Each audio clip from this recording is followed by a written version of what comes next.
Welcome to Ask ALB, a new podcast that features interviews with prominent lawyers and thought leaders. We will discuss legal trends, create usable takeaways that tackle pressing legal issues, and hear inspiring stories from senior lawyers. My name is Marian from Asian Legal Business. We are very excited to do this show, and we hope you enjoy and find it useful for your work. Please note that the content of this podcast is not to be taken as professional advice, but just general guideposts. This week's episode will focus on driving digital transformation in the modern in-house legal department. And our guest today is Vincent Ng, General Counsel at Klook, a world-leading travel activities and services booking platform founded in Hong Kong. As the first lawyer at Klook, Vincent established the legal and compliance team, which supports the rapid growth and localization of Klook globally, and provided advice on 3 rounds of fundraising. This effort saw Klook achieving unicorn status during the same period, further empowering the company's global expansion and strengthening its pioneer role in the in-destination travel industry. Let's welcome Vincent today to our show. How are you doing today, Vincent? I'm great, thank you. How are you? Okay, I'm good. We're very happy that you're joining us. So to start off, do tell us more about yourself and how did you start with your professional journey? Sure, absolutely. So I was actually trained up as a capital markets and M&A lawyer. I was trained at Ladder Overy and Freshfields in Hong Kong. After working in both firms for 6 years, I actually moved in-house with Deutsche Bank's in-house legal department, covering capital market transactions in Asia Pacific. After that, I took a little bit like a detour of my legal career and went in-house with a hospitality company, which is Hyatt Hotels and Resorts. And in those few years, I've been covering hotel management transactions in Asia. And after that, in 2018, I actually joined Klook to set up the legal department. And as the first lawyer, I built a legal team within the first 18 months of me joining. So that's the current status right now. Oh, okay. So that's great. It seems that, you've dabbled on a lot of things, but you've mentioned that you're the first lawyer in Klook. Maybe you could tell us more about that. Sure, absolutely.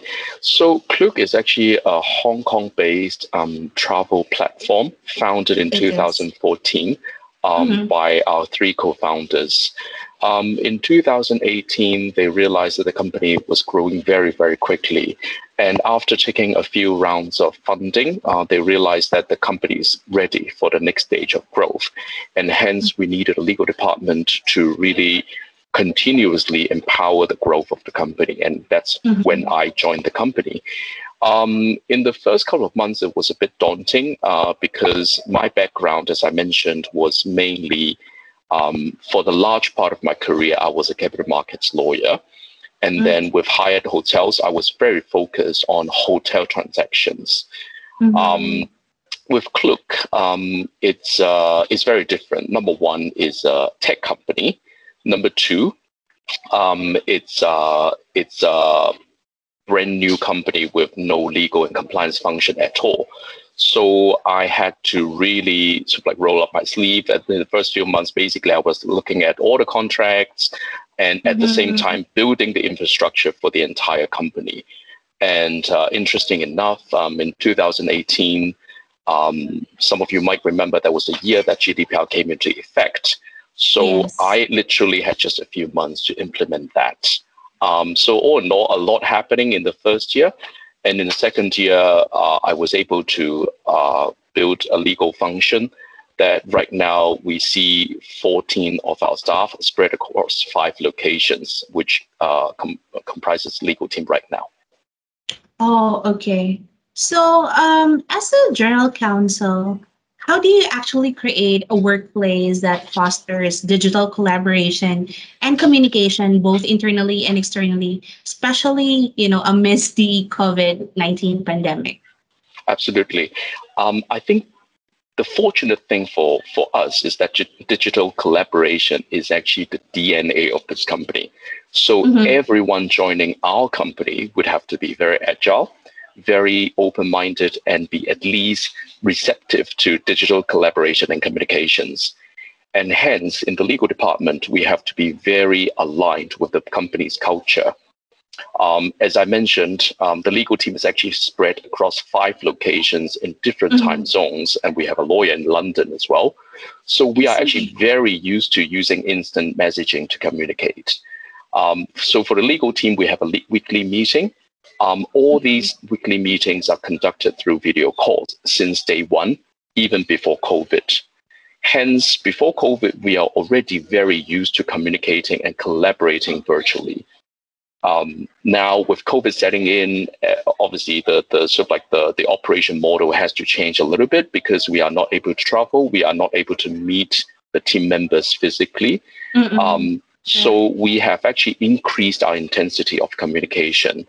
But with the habit that we've built before COVID, we are able to work very seamlessly when physical collaboration and communication is limited. Well, that actually makes sense, because your department is already digitally receptive. Then I believe the transition was actually smooth. Okay, exactly. So speaking of technology, maybe you could tell us what are some of the technologies and solutions which in-house legal teams can leverage on to actually deliver quality and efficient legal services today? Sure. I think we are very fortunate that we have the opportunity to build a legal team from scratch. So we do not have the historic burden that a lot of the companies would have. But for those, I think there are different challenges and opportunities. For us, since we're building things afresh, what we've decided to do on day one is that we already have a dedicated legal operations function since the very, very beginning. So our dedicated legal operations function is constantly improving the quality and efficiency of the legal support by process and system optimization. And we are always trying to reimagine how legal advice can be delivered. So how that began in the very beginning, how do we come to what we have right now in terms of the systems and processes? The legal operations function actually spent 6 months researching on the suitability and flexibility of various tools. And we've also mapped out over 100 contracting processes within this company. That covers all the sort of like different business units in the 20 plus offices around the world that we have. The result of this very extensive study and mapping is a very bespoke contract management system that combines use of legal and other tech tools, such as a customer servicing ticketing system and work management system, which allows the Klook legal team to function as a dedicated and specialized customer service center to all business units. This is actually part of it is the tool that we've chosen actually reflects the mentality that we've been trying to encourage our legal team to function as, i.e., we want to be a customer service center within the company. We want to treat our customers internally as much as how we treat our customers externally. We want to be helpful to our customers, and the only difference is that we have some special knowledge in law. So that's sort of like very aligned with the culture that we are trying to build with this legal team.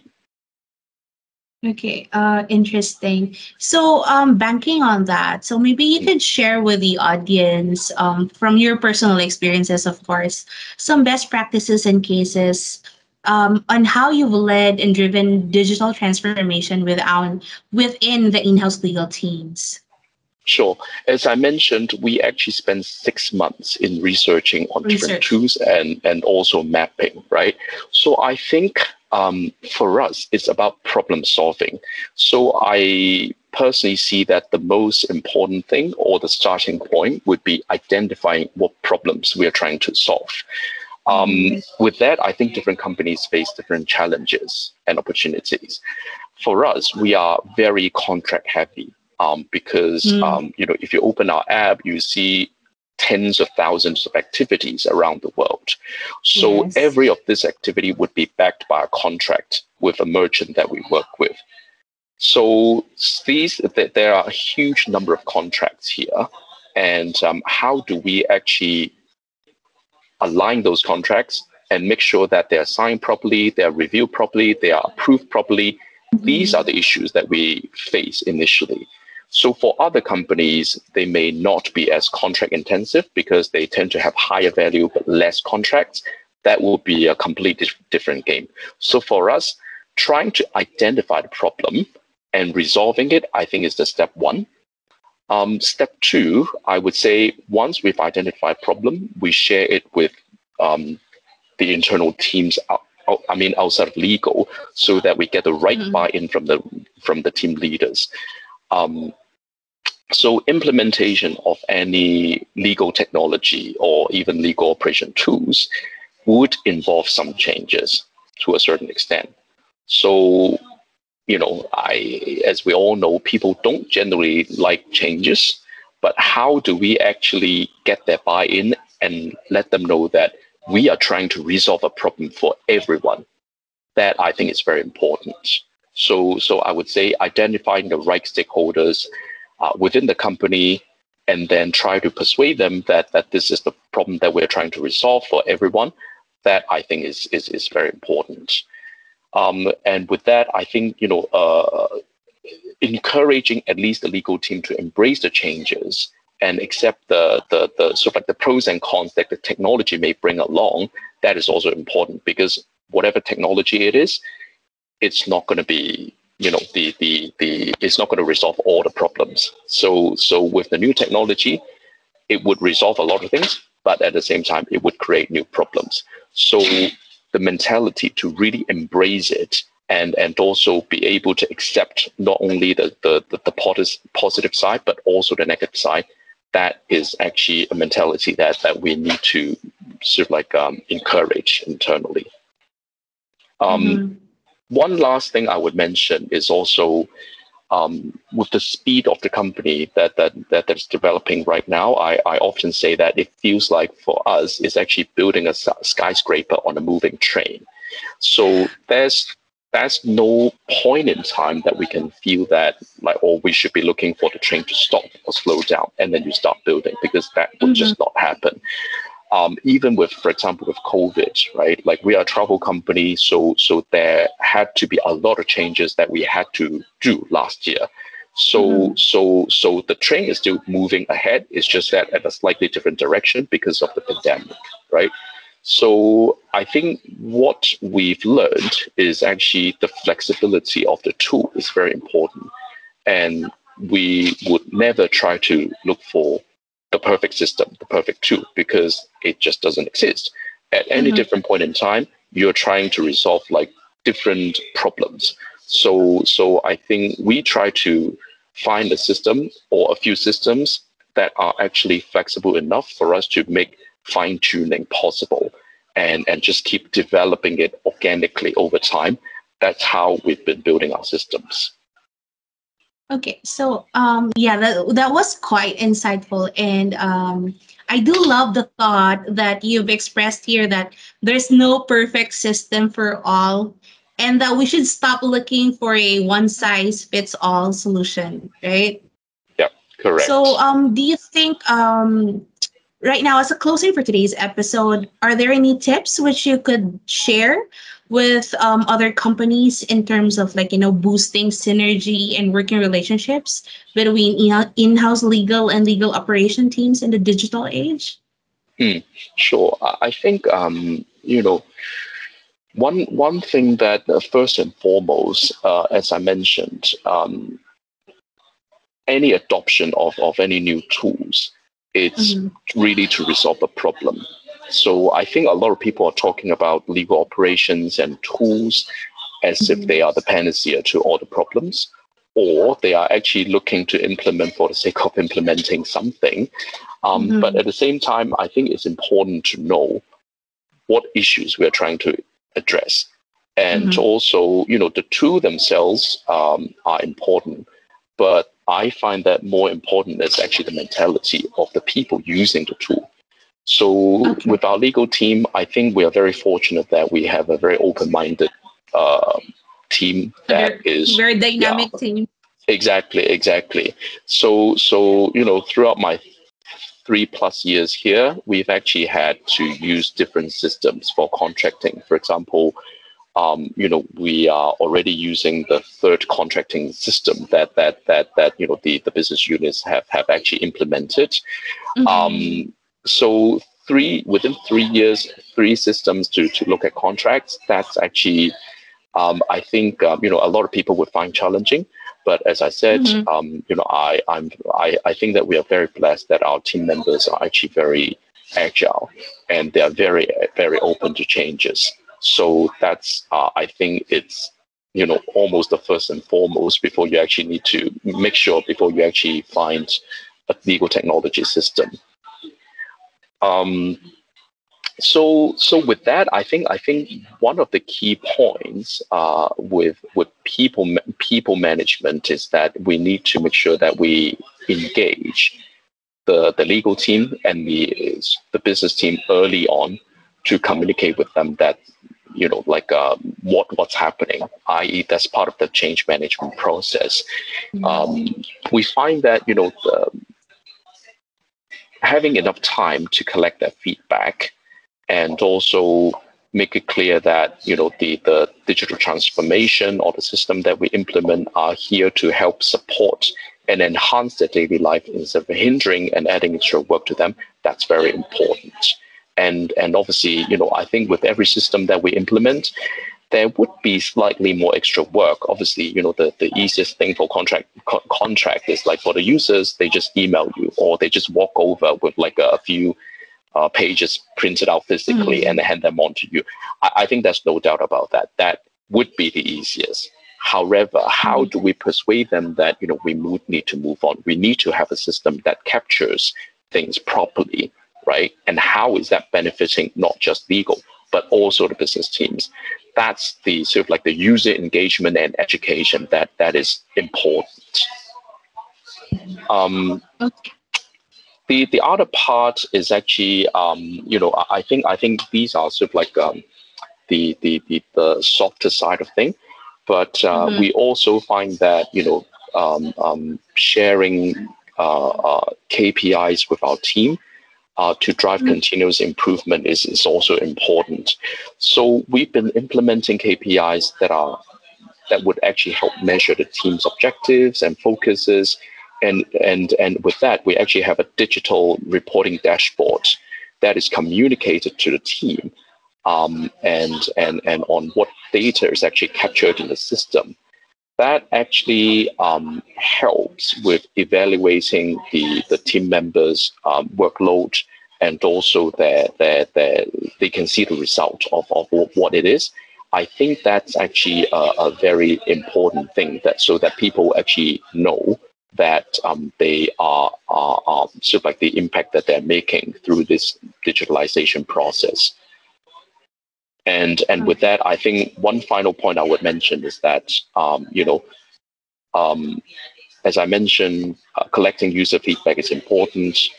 I believe that, to foster and promote a feedback culture that allows the team to openly provide comments to legal operations, for example, would be critical to the success of the, any adoption of new tools or the digitalization process. Thanks, Vincent, for sharing your thoughts and advice during today's show. We do hope that the audience have gained useful tips and strategies that they may find useful for their work. So where can our listeners actually find you if they have any questions regarding the issues and the topics that we discussed today? Sure. If anybody would like a discussion on what we just discussed now, happy to sort of like discuss further on LinkedIn, and I'm very easily searchable on LinkedIn. Okay, thank you so much, Vincent. With that, we have come to the end of today's episode of Ask ALB. Thank you everyone for joining us today. Remember, Ask ALB can be streamed on iTunes, Spotify, Google Podcasts. We'll catch you on the next episode.